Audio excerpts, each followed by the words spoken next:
Omega has reintroduced the first Speedmaster watch to travel to space into its catalog. The 2024 model blends vintage touches, a modern movement, and unexpected details. Omega is often associated with Speedmaster chronographs, one of which landed on the moon in 1969 as part of the Apollo 11 mission. However, Omega watches made their first trip to space long before the Speedmaster chronographs were certified by NASA and became known as the Moonwatch. This happened on October 3, 1962, during the Mercury-Atlas 8 mission. In 2012, to mark the 50th anniversary of the mission, Omega re-released the original watch but discontinued it 9 years later. By the end of 2024, the Speedmaster First Omega in Space is back in the catalog, featuring numerous vintage accents, a modern movement, and a standout gray-blue dial. The Mercury-Atlas 8 mission was the fifth manned spaceflight of the United States as part of the Mercury program. During the 9-hour flight, astronaut Walter Wally Schirra orbited the Earth 6 times aboard the Sigma 7 spacecraft. On that day, he wore the Speedmaster CK-2998-4 chronograph on his wrist. Originally released in 1959, the Omega Speedmaster CK-2998 belonged to the second generation of Speedmaster chronographs and was Schirra's personal watch. It featured the same symmetrical case with straight lugs and the same movement, caliber 321, as the first-generation Speedmaster CK-2915. The differences lay in the hands and bezel. While the first-generation models had a steel bezel with an engraved tachymeter scale, the CK-2998 models were equipped with a black bezel made from anodized aluminum, which became standard for all subsequent models. The CK-2998 also featured alpha-style hands and a slightly different tachymeter scale. Early versions had markings up to 1,000, while Schirra's CK-2998-4 had markings up to 500.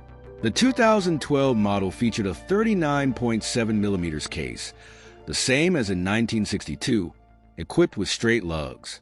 Instead of the original Hesalite crystal over the dial, the new model had a sapphire crystal. The tachymeter scale on the black bezel was marked up to 500, but lacked historical details, like the diagonal dot above the 70 or the dot above the 90.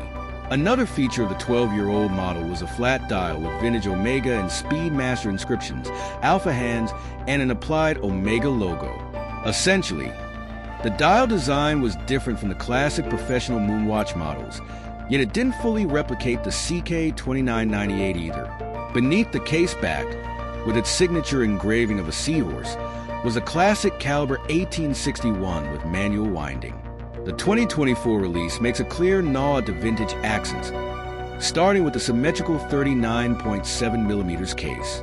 However, the case differs from the 2012 model.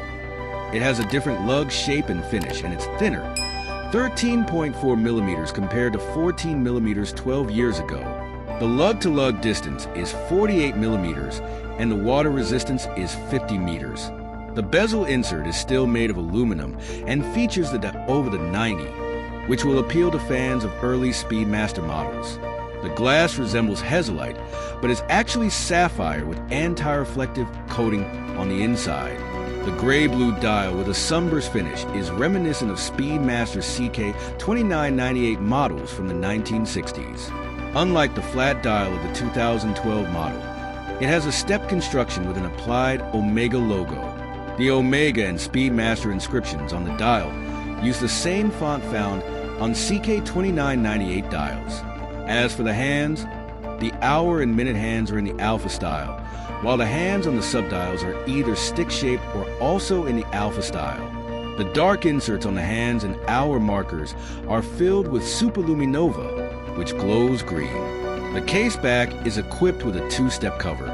In addition to the signature seahorse, it bears the engraving Speedmaster, the first Omega in space, and October 3, 1962. While the design leans heavily on history, the watch is powered by the modern caliber 3861.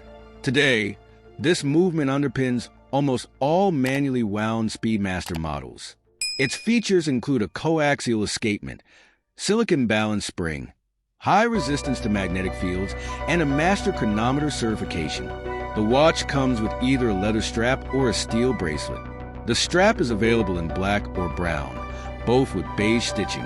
The steel bracelet features flat links and a deployant clasp with a convenient micro-adjustment mechanism. The model is not a limited edition. The estimated price is €8,300 for the leather strap version and €8,700 for the bracelet version.